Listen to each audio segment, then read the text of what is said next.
Fee fixation and regulation committee ने DPS Srinagar की working के ऊपर सवाल खड़े किए और ये कहा कि डीपीएस श्रीनगर का इस्तेमाल किया जा रहा था मोटी कमाई करने के लिए। लेकिन क्या ये बात केवल एक ही प्राइवेट स्कूल की है और बात केवल डीपीएस श्रीनगर की ही क्यों हो? जहां तक बात आती है पैसा कमाने की, अक्सर पेरेंट्स एसोसिएशन इल्जाम लगाते हैं और कई सारे प्राइवेट स्कूल्स के ऊपर कि वहां पर पढ़ाई का स्तर हो वो तो ठीक है, लेकिन जहां तक बात आती है एडमिशन फीस की, ट्यूशन फीस की, अन्य सभी फीस की, ऐसा लगता है कि पेरेंट्स की चमड़ी उधेड़ी जा रही है और पढ़ाई ही नहीं बल्कि ये स्कूल जो है ये बिजनेस हब बन चुके हैं। इसी पर बात करने के लिए और ये डिस्कस करने के लिए कि क्या सही होगा कि एक ही प्राइवेट स्कूल का नाम इस तरीके से उछाला जाए, एक ही प्राइवेट स्कूल की वर्किंग्स के ऊपर सवाल खड़े किए जाएं, जबकि और कई प्राइवेट स्कूल्स पूरे जम्मू कश्मीर में काम कर रहे हैं। और बात केवल इन कोर सिटीज जम्मू और श्रीनगर की नहीं है, बल्कि आप बाकी डिस्ट्रिक्ट्स में भी जब जाते हैं तो वहां पर भी आम लोगों की परेशानी यही देखने को मिलती है कि कोविड-19 के कारण हमारी जो इकोनॉमिक स्थिति है वो तो बहुत खराब हो गई थी, लेकिन प्राइवेट स्कूल्स मानने को तैयार नहीं है। वो अभी भी हमसे उतनी ही फीस लेना चाहते हैं और फीस बढ़ाकर भी लेना चाहते हैं। हम आखिर करें तो करें क्या? इसी पर बात करेंगे। मेरे साथ है मेरे कलीग और स्टेट लाइन के मैनेजिंग एडिटर सैयद जुनैद हाशमी।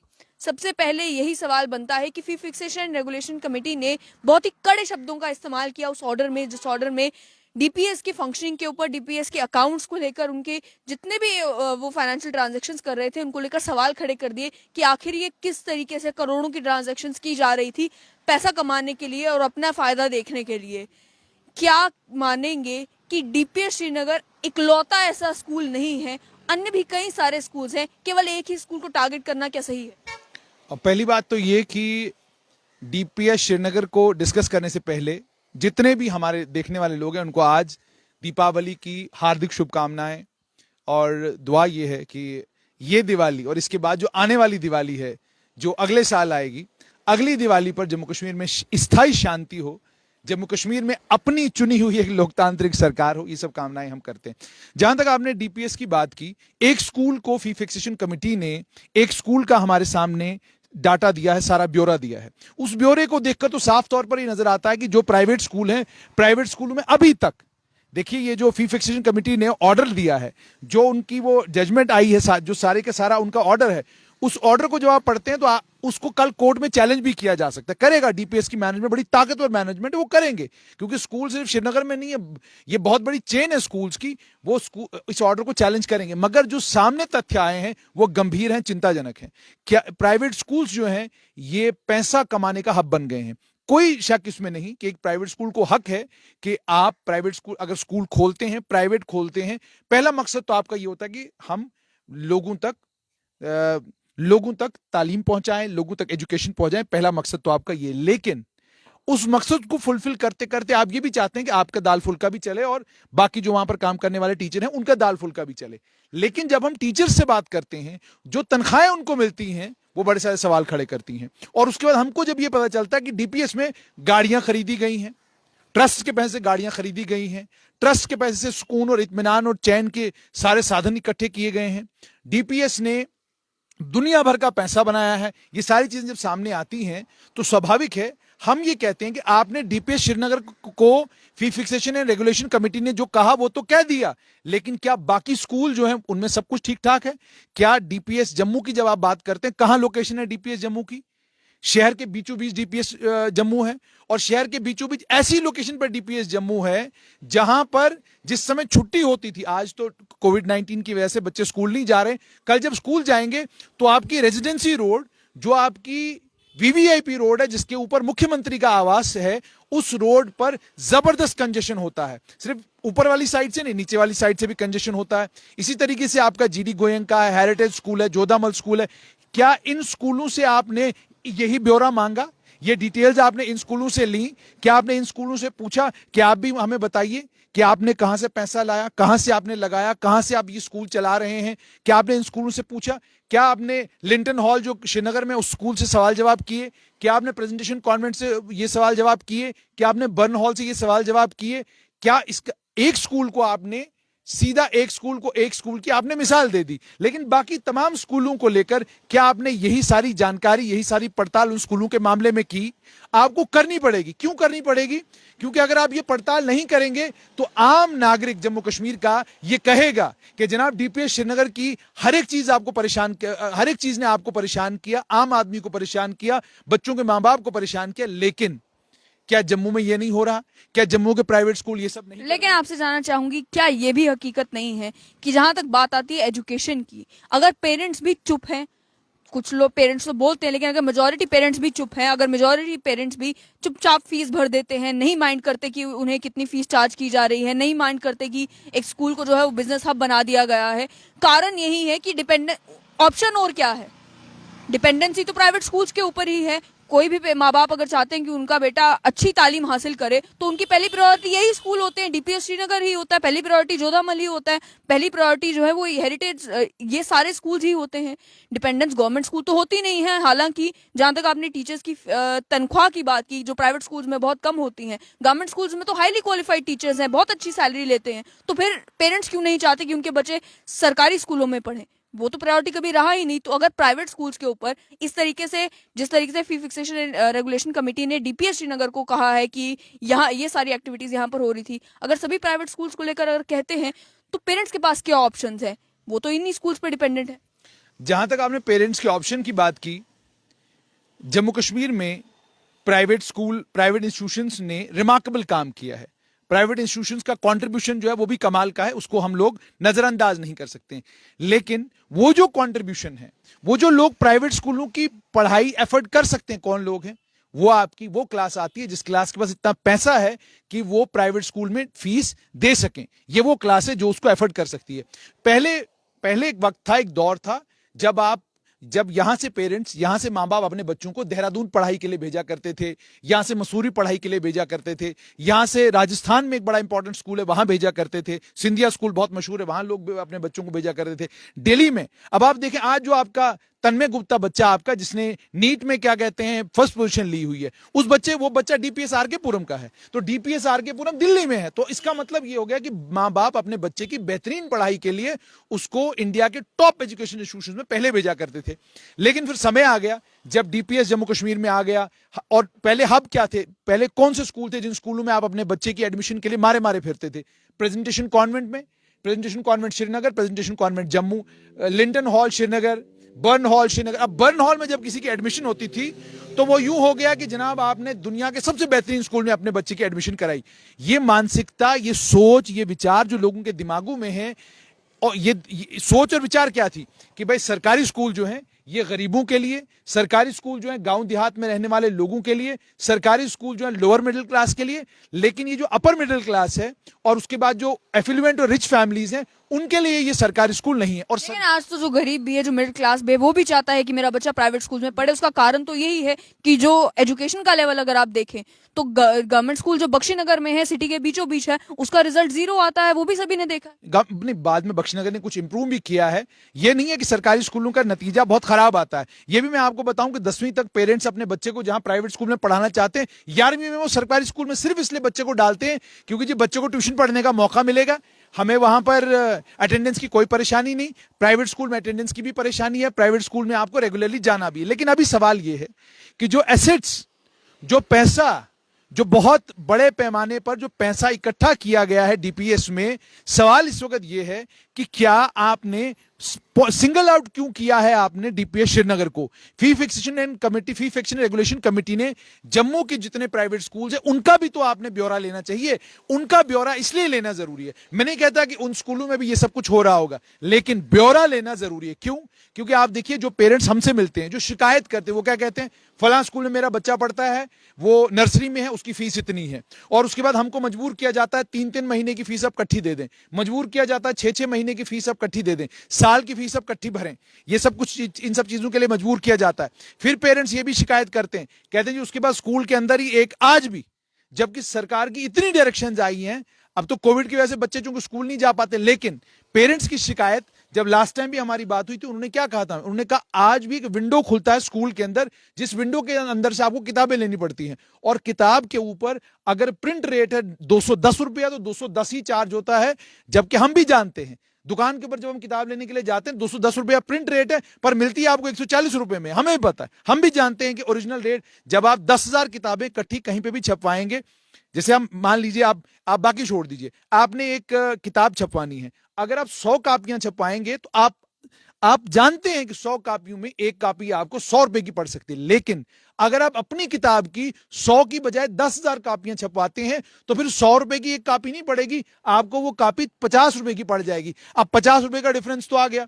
तो इसी तरीके से सरकारी स्कूलों में, प्राइवेट स्कूलों में खासकर, जब आपने 10,000 कॉपी छपवाई, 10,000 किताबें छपवाई, आपने अपने ही स्कूल में क्या कहते हैं प्राइवेट आदमी को बुलाया कि भाई यहीं से, और मैंने लिया है, बाकी किसी की क्या बात। लेकिन उसको लेकर भी जब प्राइवेट स्कूल से आप बात करते हैं, प्राइवेट स्कूल की मैनेजमेंट से जो मैंने भी एक बार सवाल पूछा था, तो उनका यही कहना था कि नॉर्मल फोकस किया जाता है, कहा जाता है कि एनसीईआरटी की बुक्स, एनसीईआरटी की बुक्स, लेकिन हम जो किताबें बच्चों के लिए खरीदने को कहते हैं उसमें एग्जाम्पल्स थोड़ी डिफरेंट होगी, उसमें सब्जेक्ट मैटर को थोड़ा सिंप्लीफाई करके समझाया होगा, क्योंकि हमारी कोशिश तो यही है कि बच्चा जिन क्लासेस में प्राइवेट स्कूल्स में पढ़ रहा है उसकी बेस क्लियर हो। अगर वही किताब पढ़ के उसे एग्जाम्पल्स के थ्रू, उसे बाकी मैकेनिज्म्स के थ्रू, इलस्ट्रेशंस के थ्रू अच्छे तरीके से समझाया जा सकता है, तभी हमारी ये कोशिश होती है कि इस तरीके की किताबें जो हैं वो बच्चों को दी जाए। और जहां तक बात है वन विंडो की, कि उसी विंडो से वो किताबें मिलती है, उनका ये कहना है कि अलग अलग टाइप्स होते हैं, जो बुक पब्लिशर्स है उनके भी टाइप्स हो सकते हैं अलग अलग दुकानों के साथ, और वो दुकानें उन्हीं स्पेसिफिक दुकानों पर मिलती है। इसमें प्राइवेट स्कूल की कहां दखल अंदाजी है? मैं आपको याद कराना चाहूंगा, लैंसेट में एक आर्टिकल आया था। लैंसेट में, उस आर्टिकल में यह कहा गया था कि जी हजारों नहीं करोड़ों रुपया आपका आजकल जो खर्च होता है, डॉक्टर आपको वो टेस्ट देते हैं जो टेस्ट आपको करवाना जरूरी ही नहीं। आपको मामूली जुकाम है, आपको कहा जाएगा कंप्लीट ब्लड काउंट भी करवा लो, क्या पता डेंगू हो, जबकि आप जानते हैं कि डेंगू के लक्षण कुछ और हैं। लेकिन सीबीसी भी करवाया जाएगा, 4 टेस्ट और बताए जाएंगे, जिससे कम से कम आप टेस्ट की दुकान पर 1200-1500 रुपया खर्च करके आ जाएं। ये तर्क प्राइवेट स्कूलों का कि जी उनमें एग्जाम्पलें बड़ी खूबसूरत होती हैं, उनमें ये बड़ा खूबसूरत होता है। प्राइवेट स्कूलों से पहला सवाल ये पूछिए कि आप बताइए, जिस समय आप टीचर एंगेज करने लगते हैं, why have you made BEd mandatory, why have you made MEd mandatory? आपने बीएड और एमएड मैंडेटरी इसलिए करा हुआ है क्योंकि आप जानते हैं बीएड में ये सारी चीजें सिखाई जाती हैं। एनसीईआरटी की किताब अगर उसके अंदर एग्जाम्पल नहीं है, अगर एनसीईआरटी की किताब के अंदर इलस्ट्रेशन ठीक नहीं है, तो आप एनसीईआरटी की किताब पढ़ाते क्यों हो? एनसीईआरटी की किताब में सारी चीजें दी गई हैं जो, और आपने भी पढ़ा है, आप स्कूल में आपने भी पढ़ा है, आप भी जानती हैं टीचर स्कूल क्लासरूम में मुझे क्यों चाहिए? अगर किताब के ही इलस्ट्रेशन से मुझे सब कुछ सीखना है, मुझे टीचर क्लासरूम में इसलिए चाहिए कि बॉटनी की किताब में जब वो बात करेगा सेल की, तो सेल की डायग्राम बनाने के काबिल तो टीचर होना चाहिए। वो डायग्राम बनाएगा बोर्ड के ऊपर तो मुझे दिखाएगा सेल के ऑर्गेनेलीज क्या है, माइटोकॉन्ड्रिया कहां होता है, क्या कैसे है, फंक्शनिंग कैसे होती है। ये इसीलिए बीएड और एमएड मैंडेटरी किया गया है। प्राइवेट स्कूल्स केवल और केवल मात्र इसलिए कि वो अपनी किताब बिकवाना चाहते हैं, वो चाहते हैं किताब बिक जाए, आपको ये कहानी, हमें और मुझे और आपको ये कहानी सुना देते हैं कि जनाब इलस्ट्रेशन बड़ी अच्छी होती है। लेकिन यहाँ पर आपको रोक के समझना चाहूंगी कि जिस तरीके से इस समय कोविड का समय है, और कोविड के समय में बच्चों ने ऑनलाइन क्लासेस अटेंड की है, बच्चों ने घर बैठ के पढ़ा है। अब घर बैठ के आपके हाथ में केवल किताब है, आपके पास वो ब्लैक बोर्ड नहीं है, और आपके पास वो ड्राइंग बनाने वाला, वो इलस्ट्रेशन बनाने वाला कोई नहीं है। टीचर आपको समझा तो जरूर सकता है, बोलकर समझा सकता है, लेकिन वो डायग्राम तो आपको वो किताब में मिल जाएगी, तो इसमें दिक्कत क्या है? मैं बताता हूं आपको, आज इस युग में गांव देहात के बच्चों को तो पहले ही हमने माइनस किया, और हम बात, और ये मैं क्लियर कर दूं आपको, हम बात केवल प्राइवेट स्कूलों की कर रहे हैं। क्यों? क्योंकि मेरे गांव में, मेरे पहाड़ पर कलिहांड में, या वो पामपुर के किसी गांव में, या सांबा के किसी गांव में जो बच्चा पढ़ रहा है ना, उस बच्चे के पास कुछ नहीं है, कोई इलस्ट्रेशन नहीं है, कोई कुछ नहीं है। उसको वो किताबें 6 मिल जाती हैं एनसीईआरटी की, उन 6 किताबों के अलावा उस बेचारे के पास कोई इलस्ट्रेशन नहीं होता। कोई तो स्कूल्स में टीचर्स भी मौजूद नहीं। हम प्राइवेट स्कूलों की बात करें। अब आपने कहा कि जी ऑनलाइन क्लासेस हैं, स्मार्ट क्लासेस हैं, बड़ा अच्छा ऑनलाइन क्लासेस हैं।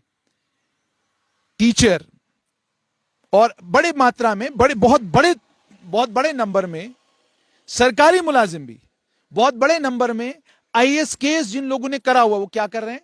वो अपने कमरे के अंदर एक बोर्ड लगा रहे हैं, पीछे कैमरा लगवाते हैं, और बड़ी खूबसूरत सी वीडियो बनाते हैं और उस वीडियो में सारी चीजें एक्सप्लेन करते हैं।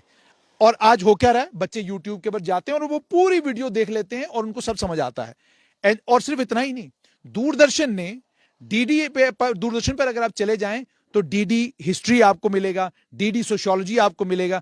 आप डीडी के एक चैनल पर चले जाएं, डीडी एजुकेशन पर जब आप जाते हैं तो किसी वक्त वहां मैथ की क्लास लगी हुई है, वो तो टीवी पे मैथ की क्लास पढ़ा रहा है। वो कैसे पढ़ा रहा है, इलस्ट्रेशन भी दे रहा है, एग्जाम्पल भी दे रहा है, बता भी रहा है ये वो।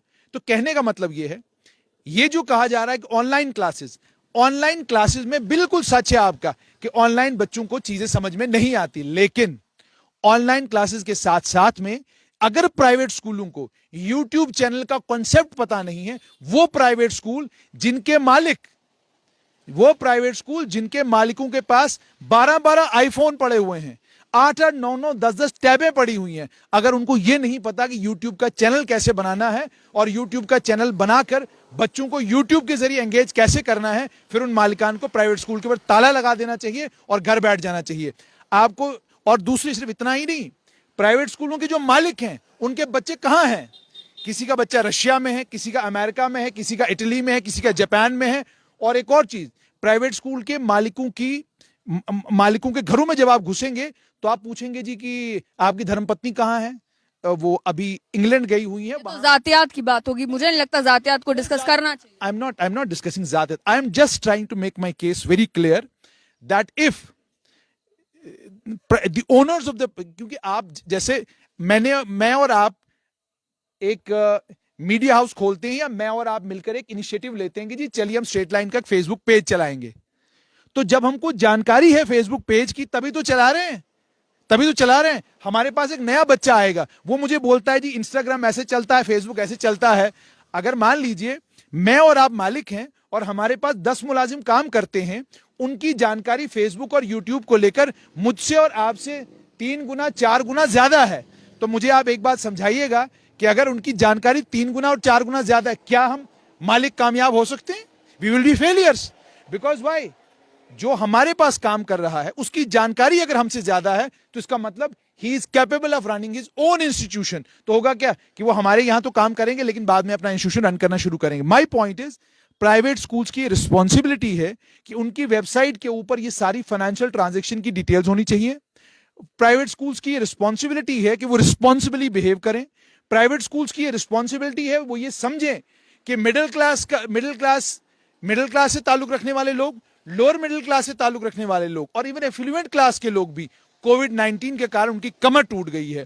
और आप जिस वक्त अपने स्कूल की फीस तय करते हैं, आप जब अपनी स्कूल के एडमिशन चार्जेस तय करते हैं, मेहरबानी करके middle class, lower middle class और गरीबों के बारे में सोचा कीजिए। और आप लेकिन यहीं पर प्राइवेट स्कूल्स का तर्क ये होता है कि स्कूल किस लेवल का है, स्कूल कौन सी फीस चार्ज करता है, ये उसी समय बता दिया जाता है जिस समय बच्चे की एडमिशन हो रही होती है। अगर किसी भी एक फैमिली की उतनी कैपेबिलिटी नहीं है कि वो उतनी फीस भर सके तो उनके पास तो ऑप्शंस की कमी नहीं है। और भी बहुत सारे प्राइवेट स्कूल्स हैं जिनकी फीस कंपैरेटिवली कम होगी, लेकिन फिर वही बात है कि वहां पर इंफ्रास्ट्रक्चर भी कंपैरेटिवली कम होगा। हो सकता है एजुकेशन लेवल बिल्कुल सेम हो, लेकिन कुछ ना कुछ तो फर्क होगा जिसकी वजह से उन्होंने फीस थोड़ी कम रखी है, बाकी स्कूल्स ने फीस थोड़ी ज्यादा रखी है। तो इंडिविजुअल्स भी और फैमिलीज भी अपनी कैपेबिलिटी के हिसाब से चूज कर सकते हैं कि मुझे बच्चे को किस स्कूल में पढ़ाना है। ये तो लॉजिक गलत हुआ कि मुझे BMW भी रखनी है लेकिन मुझे उसके मेंटेनेंस चार्जेस भी पे नहीं करने, मुझे जो है गाड़ी बिल्कुल टॉप क्लास रखनी है, लग्जरी रखनी है, लेकिन उसके जितने सर्विस चार्जेस बनते हैं वो भी मुझे देने में दिक्कत है। मैं चाहता हूं कि उसे भी जो है रख दिया जाए, मिडिल क्लास के लिए जितने अमाउंट बनती है उस हिसाब से एडजस्ट कर दिया जाए। क्या ये बात बनती है? आई एंटायरली एग्री विद यू। इस बात पर मैं बिल्कुल आपके साथ, जो बात आप कह रही हैं मैं उस बात को बिल्कुल मानने के लिए तैयार हूं।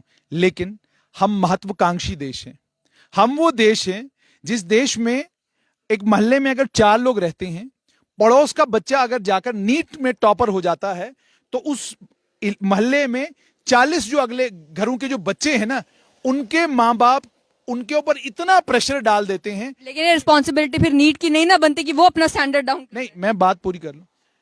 उनके ऊपर जबरदस्त प्रेशर डालते हैं, नंबर 1। नंबर 2 चीज, जब आप तालीम की बात करते हैं, जब आप एजुकेशन की बात करते हैं, एजुकेशन एक सोशल सर्विस है, ये कमर्शियल एंटरप्राइज नहीं है। ये दुकान नहीं है कि ये हलवाई की दुकान है, आप मिठाई का दाम बढ़ा दे क्योंकि सिलेंडर का दाम बढ़ गया। ये कमर्शियल एंटरप्राइज नहीं है, एक सोशल एंटरप्राइज है। मैं मिसाल दूंगा आपको। जम्मू में एक स्कूल है, मैं नाम नहीं लेना चाहता, नाम इसलिए नहीं लूंगा, बड़े सारे लोग इमोशनल हो जाएंगे, प्राइवेट स्कूल के बाकी प्राइवेट स्कूल इमोशनल हो जाएंगे। मैंने एक टीचर के तौर पे वहां काम किया है, और मैंने उस प्राइवेट स्कूल में जो वहां पर एजुकेशन का लेवल है, जो जिस तरह से वहां विद्या बच्चों में बांटी जाती है, जो लेवल है उसका, उस लेवल पर बाकी लगभग बाकी प्राइवेट स्कूलों के बराबर है। चोचलेबाजियां, शोशेबाजियां वहां जरा कम है, स्मार्ट क्लासेस हो सकता है वहां पे कम हो, लेकिन उसी स्कूल से आईएएस ऑफिसर्स निकले हैं, आईपीएस ऑफिसर्स निकले हैं, डॉक्टरों की भरमार है।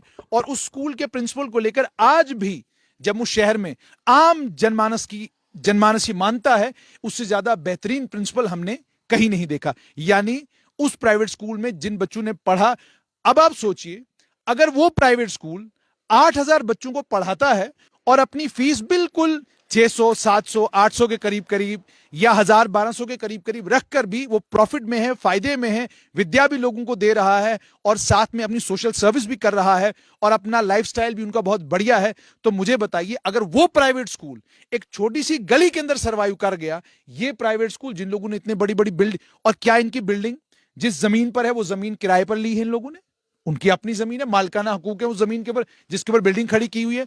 क्या इनको किराया देना पड़ रहा है स्कूल की बिल्डिंग का? नहीं, बिल्डिंग इनकी अपनी है। क्या इनको कोई भी ऐसा बिजली, जहां तक बिजली का किराया है वो आप और मैं भी देते हैं, स्कूल प्राइवेट स्कूल भी देता है। उसके बाद जो आपने मान लीजिए 100 टीचर एंगेज किए हैं, करिए ना आप पब्लिक, जरा बताइए ना आम जनता को कि इन बड़े बड़े स्कूलों में काम करने वाले टीचरों की तनख्वाहें कितनी कितनी है। मैं आपको बताऊं, कितने सारे टीचर्स ने मुझसे संपर्क किया, प्राइवेट स्कूल के टीचरों ने, जिन्होंने मुझे ये कहा कि जनाब हमारी बात भी उठाइए। मैंने कहा जी क्या बात उठाएं? उन्होंने कहा अगर हम ट्यूशन पढ़ाना बंद कर दें तो स्कूल की फीस के ऊपर हमारा गुजारा, स्कूल की तनख्वाह के ऊपर हमारा गुजारा नहीं होता। एक क्लासरूम में 10th क्लास को ले लीजिए आप, एक एक क्लासरूम की 7-7, 8-8 सेक्शंस हैं। कई स्कूलों में 4 हैं, कई स्कूलों में 2 हैं। मान लीजिए एक सेक्शन में 30 बच्चे हैं, 2 सेक्शनों में 60 बच्चे। एक बच्चा अगर आपको 50,000 रुपया दे रहा है, बताइए 60 बच्चे कितने पैसे आपको दे रहे हैं? ये सब, और उसके बाद ये महीना महीना दे रहे हैं।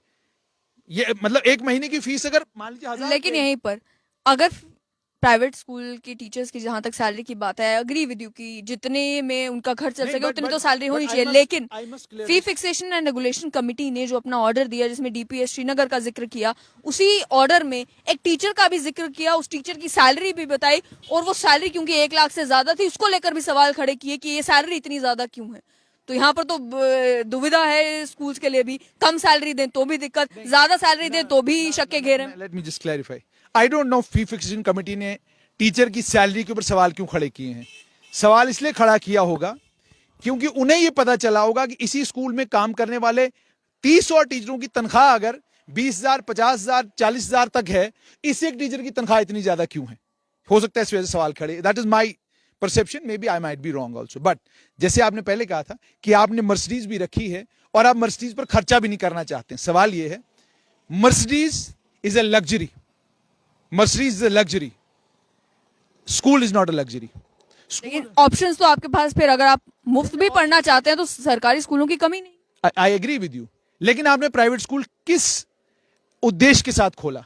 जब आप स्कूल खोलने के जो मापदंड तय किए हैं केंद्र सरकार ने, जो मापदंड तय किए स्कूल एजुकेशन विभाग ने, जब आप पढ़ते हैं तो उसमें पहला मापदंड ये है, एक स्कूल जब आप खोलेंगे ये समाज सेवा है। लेकिन उसमें भी हर एक स्कूल का पढ़ाई जो करवाने का तरीका है उसमें फर्क हो सकता है। जिस स्कूल की आपने जिक्र किया, आपने कहा कि वहाँ पे स्मार्ट क्लासेस भले ही नहीं है लेकिन वहाँ पे एजुकेशन का लेवल बहुत अच्छा है। हो सकता है किसी और स्कूल को ऐसा लगता हो कि नहीं, स्मार्ट क्लासेस बिल्कुल जरूरी हैं, हमारे बच्चों को कॉन्फ्रेंसेज में जाना जरूरी है, हमारे बच्चों का दूसरे स्टेट्स में जाकर वहाँ का एक्सपीरियंस लेना बहुत ज्यादा जरूरी है, हमारे टीचर्स का जो है अपनी स्किल डेवलपमेंट करवाना बहुत ज्यादा जरूरी है, हमारे टीचर्स का कॉन्फ्रेंसेज में जाना बहुत ज्यादा जरूरी है, हमारी क्लासेस में ये इंफ्रास्ट्रक्चर होना बहुत ज्यादा जरूरी है, हमारे लैब्स में ये सब कुछ होना बहुत ज्यादा जरूरी है।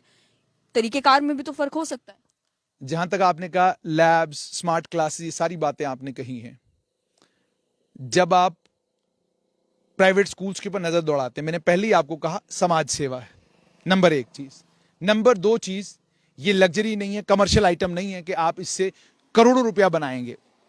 बनता है, ठीक है, वो आप जो जेन्युइन प्रॉफिट आपका बनता है वो प्रॉफिट होना चाहिए, लेकिन हद से ज्यादा नहीं गुजर सकते आप। जब आप समाज सेवा करने निकलते हैं तो आपके मन में और आपके दिमाग में एक बात क्लियर होनी चाहिए कि हम समाज की सेवा करने के लिए निकले हैं। इसमें मुनाफा हमें जरूर कम होगा, लेकिन कम मुनाफे के साथ भी हमारे अंदर जो स्पिरिट है समाज सेवा करने की वो हमको करनी है। और आप पढ़ाना किनको चाहते हैं? आप जब स्कूल खोलते हैं तो पढ़ाना किनको चाहते हैं? पहली प्राथमिकता, फर्स्ट प्रायोरिटी आपकी क्या होती है? वो वर्ग जिस वर्ग के पास पढ़ाई के साधन नहीं है। दूसरी प्रायोरिटी आपकी होती है वो गरीब लोग, जो गरीब लोग स्कूल एफर्ट नहीं कर सकते। आपको पता है प्राइवेट स्कूलों में एक कोटा होता है गरीबों के लिए।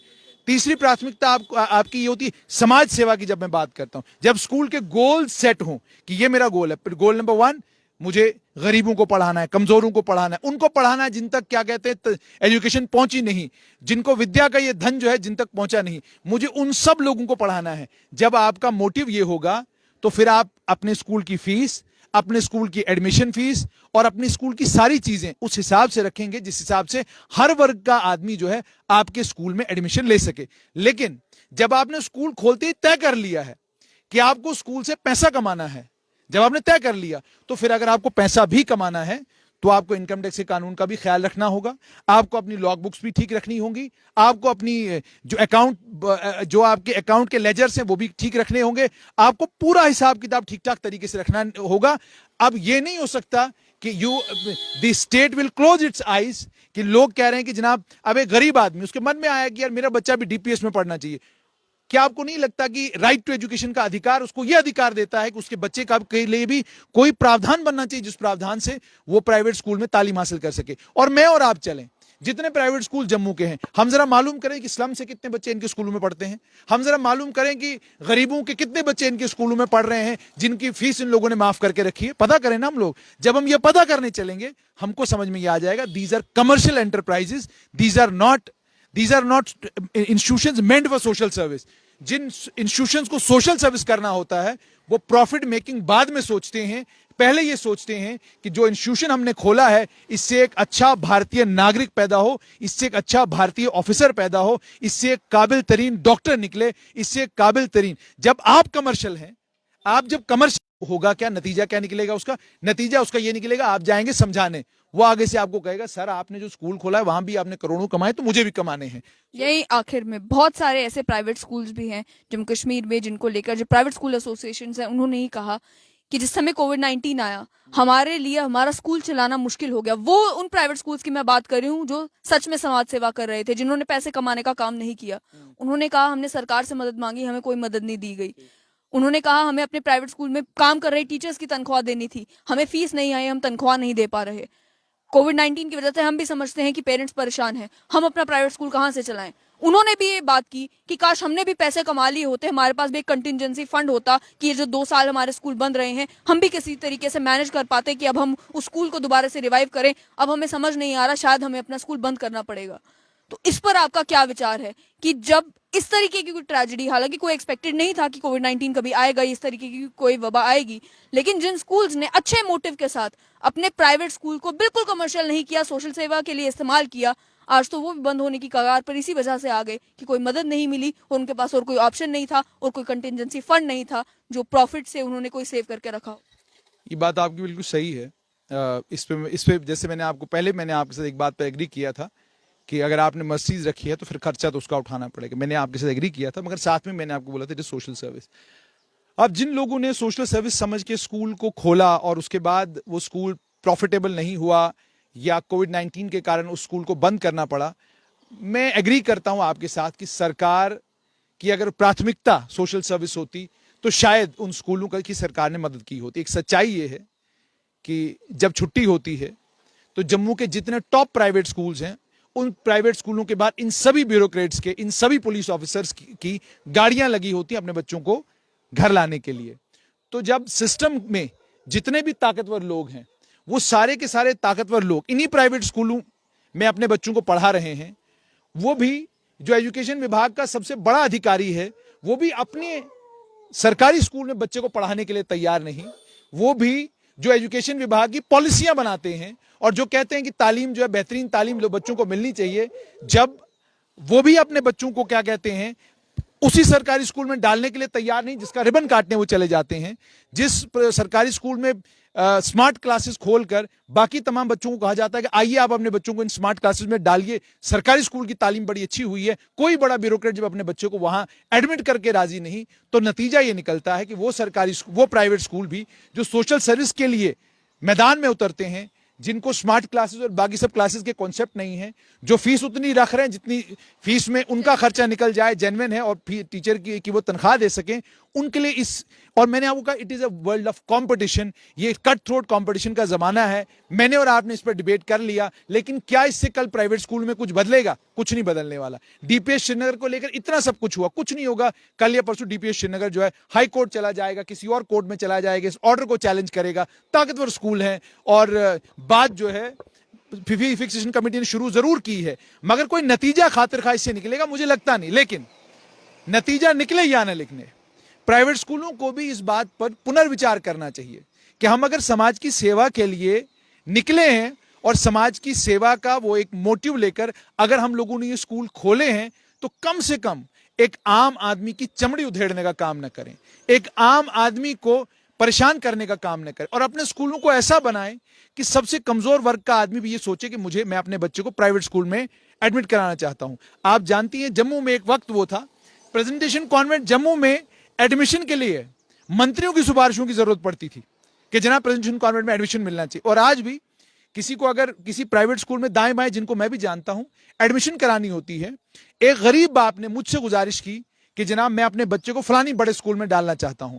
मैंने उस बड़े स्कूल के मालिक को फोन किया, मैंने कहा बड़े स्कूल के भाई साहब, फला फला गरीब आदमी अपना बच्चा आपके स्कूल में एडमिट कराना चाहता है, तो क्या रास्ता है उसके लिए? उन्होंने कहा जी एडमिशन तो क्लोज हो गई है और फीस हमारी ये है, तो आप देख लें।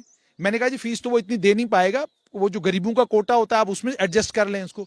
वो कहते हैं हमारे स्कूल में कोई गरीबों का कोटा नहीं होता। और वो स्कूल है जिस स्कूल की मैनेजमेंट सरकार के साथ भी अच्छा खासा उनका कनेक्शन है, क्योंकि रिश्तेदारियां हैं सरकार में। इन प्राइवेट स्कूलों की मैनेजमेंट की एक और खूबसूरत बात यह है कि इनके रिश्तेदार सरकारी सारे विभागों के अंदर आपको मिल जाएंगे। रिश्तेदार ना मिले तो दोस्त मिल जाएंगे, जो दोस्त इनको शील्ड करने का काम करते हैं। मैं तो मुबारकबाद देना चाहता हूं फी फिक्सेशन कमेटी के चेयरमैन जस्टिस अतर हुसैन को कि उन्होंने बड़ी हिम्मत करके जो एक जजमेंट, एक ऑर्डर दे दिया। ठीक है, बड़ी बड़ी ये मुबारक की बात है उनके लिए, क्योंकि डीपीएस श्रीनगर की जो मैनेजमेंट है, it's one of the most powerful managements in the country. आप जम्मू में आप डीपीएस की बात करें, कौन है मैनेजमेंट में? जम्मू का राज परिवार मैनेजमेंट में है। तो राज परिवार के साथ आप हाउ विल यू मतलब टेक ऑन द राज परिवार? It's very difficult for you. वो राज परिवार जहां मर्जी वहां स्कूल खोल ले। कानून काम एक्ट करता है, लेकिन कहां? कानून को जहां पता होता है भाई यहां मैं पूछने वाला कोई नहीं, इस बेचारे के आगे पीछे कोई भी नहीं, वहां कानून का बिल्डोजर भी जाएगा, वहां कानून की चिट्ठियां भी जाएंगी, वहां डायरेक्टर स्कूल एजुकेशन भी जरा दाड़े दबके में जाएगा। लेकिन जब बारी आती है उन स्कूलों की, उन प्राइवेट स्कूलों की जहां इनके अपने बच्चे पढ़ते हैं, वहां दाड़े दबके के साथ नहीं, वहां पेरेंट्स मीट वाले दिन ये बड़े प्यार से जाते हैं और खूबसूरती के साथ प्रिंसिपल के साथ चाय पीकर वापस घर आ जाते हैं कि आज हमारी पेरेंट्स मीट हो गई। तो जब आपकी सूरत हाल ये है, जम्मू कश्मीर का कौन सा ब्यूरोक्रेट ऐसा है, कौन सा ऑफिसर ऐसा है जिसमें वो मॉरल करेज है कि वो ये कहे कि जनाब जिस सरकारी स्कूल में मैं एक टीचर को लाख रुपया तनख्वाह देता हूं, मेरा बच्चा वहीं पढ़ेगा?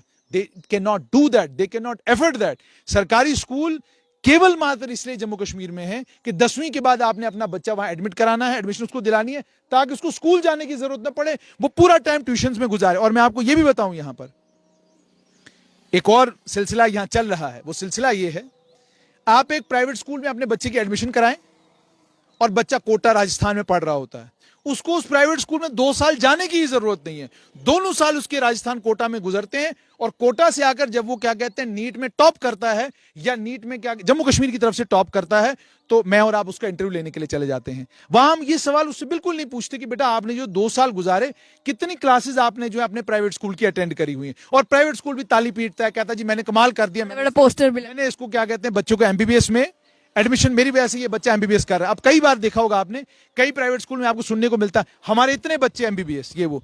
जरा सच्चाई भी तो बताइए लोगों को कि आप प्राइवेट स्कूल में इस लेवल की एजुकेशन दे रहे हैं कि आपका बच्चा क्लासरूम से निकलता है और कोचिंग क्लास में घुसता है। क्यों? What is your level of education? तो आपने जो लेवल ऑफ एजुकेशन की बात की थी, बधाई देता हूं मैं सरकारी स्कूलों को, जहां पर 11th और 12th में ढिलाई बरती जाती है और जहां क्लासरूम के अंदर उतनी पढ़ाई नहीं होती जितनी पढ़ाई होनी चाहिए, और ट्यूशन का सिलसिला जम्मू कश्मीर में चल रहा है। इसी के कारण आपके नीट के रिजल्ट हो, आपके एंट्रेंस एग्जामों के रिजल्ट हो अच्छे आ रहे हैं। आप माइनस कर दे कोचिंग क्लासेस को और फिर कहें कि कोई बच्चा सिर्फ स्कूल में पढ़ के टॉप कर गया, ऐसा नहीं है। तो अगर प्राइवेट स्कूलों की यह स्थिति है कि आपकी बेहतरीन एजुकेशन के बावजूद आपका छठी से लेकर, छठी भी नहीं, 4th क्लास से लेकर 12वीं क्लास तक के बच्चे आपके आप ही के स्कूल के टीचरों के पास ट्यूशनें पढ़ रहे हैं, तो फिर आपका स्टैंडर्ड ऑफ एजुकेशन क्या है, उसका भी संज्ञान जो है फी फिक्सेशन एंड रेगुलेशन कमेटी को लेना चाहिए। बहुत बहुत शुक्रिया। यहाँ पर सवाल ये खड़ा होता है कि आखिर प्राइवेट स्कूल्स को लेकर तो बड़ी सारी बातें की जाती हैं, सवाल भी खड़े किए जाते हैं, लेकिन क्या सही है एक ही प्राइवेट स्कूल की बात करना?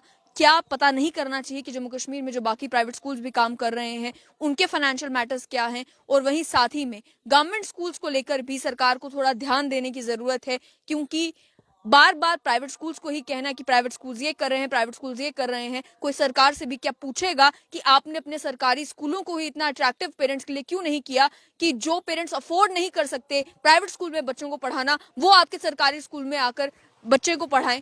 इंफ्रास्ट्रक्चर होने के बावजूद भी, वेल क्वालिफाइड टीचर्स होने के बावजूद भी, हर तरीके की सुविधा होने के बावजूद भी कोई माँ बाप नहीं चाहता कि उनका बच्चा जो है वो सरकारी स्कूल में पढ़े जब तक 10th नहीं हो जाती।